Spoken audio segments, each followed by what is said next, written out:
la poesia da grazia celeste, si dipinge giovane, bella perché ogni uomo, anche se rozzo, è alterato dalla bellezza della poesia ed è attratto dalla sua forza.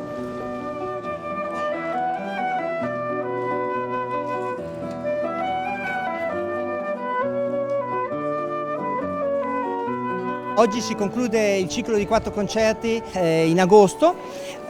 concludiamo con un concerto di poesia e musica con il grande Fabio Testi che declamerà le poesie di famosi poeti come Preverga, Sia Lorca e Pablo Neruda e parlerà di tutte le sfaccettature dell'amore. Sarà accompagnato da me, Stefano Maffizzoni, e dal maestro Andrea Candeli alla chitarra e che lo accompagneremo con musica del repertorio, sì classico per flauto e chitarra, ma anche passeremo per le colonne sonore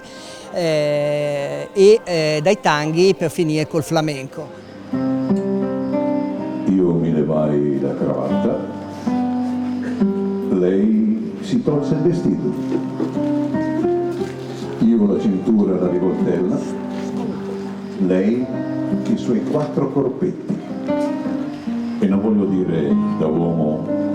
le cose che ella mi disse, la luce dell'intendimento mi fa essere molto discreto e non voglio innamorarmi perché,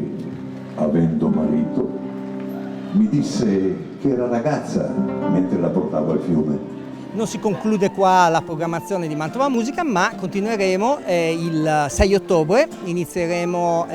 al Teatro Bibbiena alle ore 17 con un gala lirico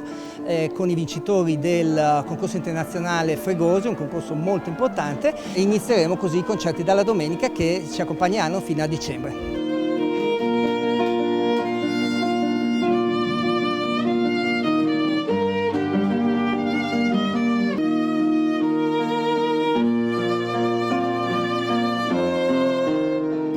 Vorrei proprio far volar via la tua immagine dalla mia testa. E se solo tu, così caparbia, non ti ostinassi a fissarti così in profondità nella mia mente, io ci riuscirei. Io sono nato a Peschiera, dunque amo Mantova come una delle mie città confinante, diciamo, e con i maestri di musica che abbiamo, Stefano Maffizzoli e Andrea Candeli, sono 2 maestri veramente che sono onoratissimo di lavorare con loro, e faremo questo spettacolo appunto di versi e musica con delle poesie di Garcia Lorca, Neruda, Prevera, insomma poesie d'amore che portiamo delle emozioni sicuramente al pubblico. E il suo sangue già viene cantando, cantando per maremme praterie, sdrucciolando su corna intirizzite,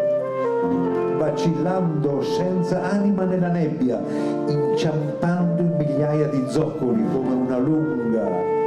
oscura, triste lingua per formare una puzza d'agonia